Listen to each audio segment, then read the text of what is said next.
I'm going to speak about Mr. David Soloman Sasson. He happened to be a famous philanthropist from Baghdad. We're going to explore a few of the highlights of the personalities, life lectures in itself. He makes a huge imprint within regards to Jewry from the Iraqi community. So I thought for this series over here, it's definitely, let's just say, matim, or very much suitable to actually speak about him. Now, he was Mr. David Soloman Sasson, a philanthropist. He was a scholar. He was a collector of rare Jewish manuscripts. He was a member of the famous Sasson family, which originated from Baghdad in Iraq.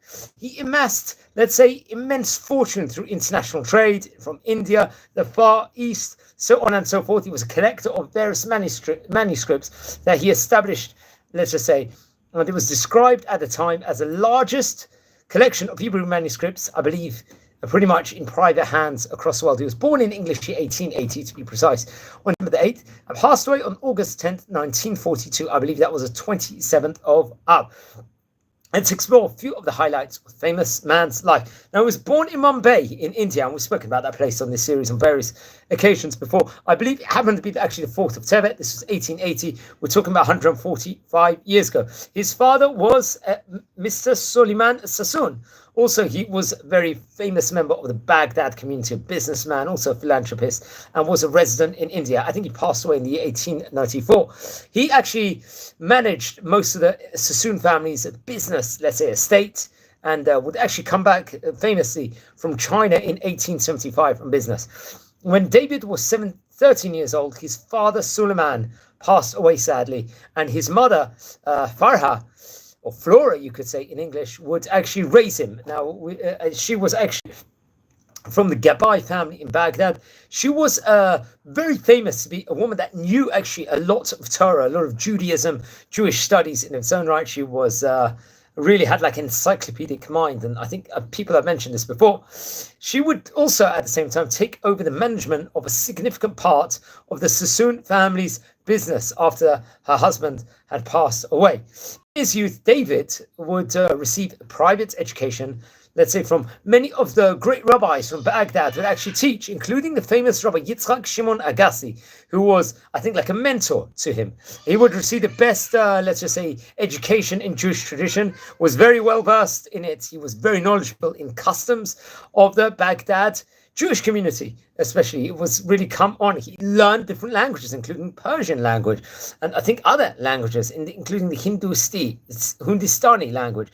He would have the best music educators, for example, learning the violin and various. He was also a famous bibliophilia, you could say. He would study many of the teachings of various different great rabbis, including teachings of Rabbi Shmuel Halevi Hanagid, I think one of the famous rabbis from 800-900 years before. He was a famous Talmudic scholar. It was widely reported over. Now, I think come what the year it was, I think around 1910, he would go with his mother and two of his brothers, I think to London. They will move to over there. They will become his residents, and he would house his large, massive library over there. He loved Hebrew books, and he had, at that point in time especially, he was, let's say, upping his collection of rare Jewish manuscripts from across the world, including Jewish cultural treasures from Golden Age Spain, let's just say, from France and Italy, from Middle Ages, from Persia, Iraq, North African countries in of itself. Unique copies of various Bibles, country Bibles, let's just say, where they published the Bibles also.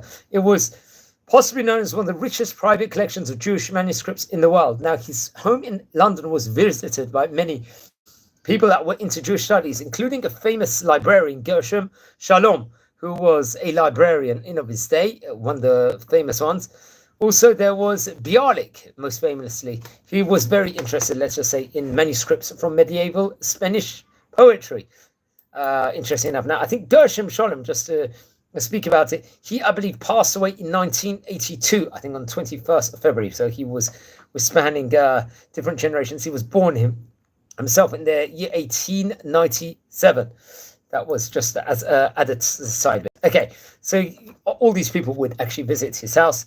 I think reported of one of the rarest manuscripts that Sasson would acquire was the most complete manuscript of Rav Shmuel Nagid.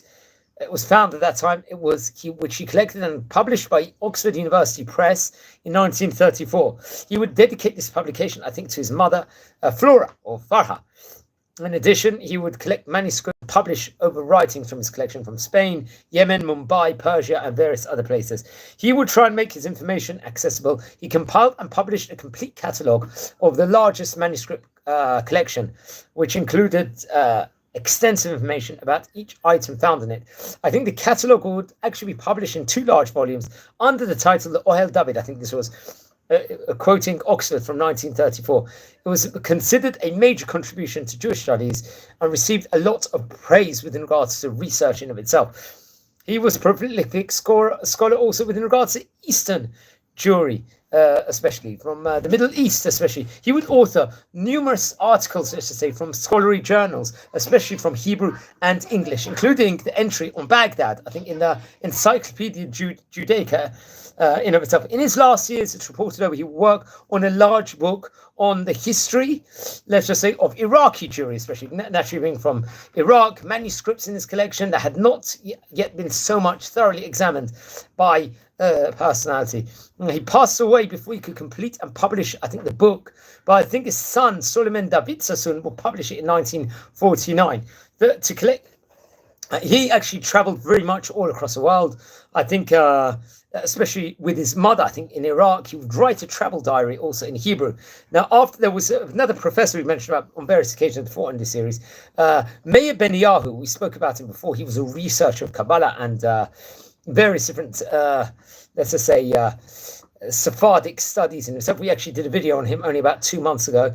I think Professor Meir Ben Yahu would edit the Sasson's travel diary and publish it under the Journey to Babylon, let's just say in English. There was an appendix to the book also published, and there was a study, I believe, that Sasson authored about the various different family names of people in Iraq, where they origin from, and the meaning within regards to it. Now, it's interesting.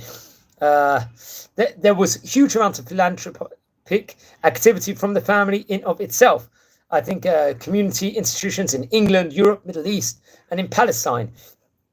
It's I think after the wicked Nazi regime came to power in Germany in 1933, he helped absorb Jewish refugees from rest of Europe into Britain. It's reported over. Now, he passed away, I believe, in the year 1942. Now, 5 years after he passed away, he was laid to rest in Jerusalem together with his mother, and they were buried in a family plot in Har HaZeitim, Mount of Olives burial place.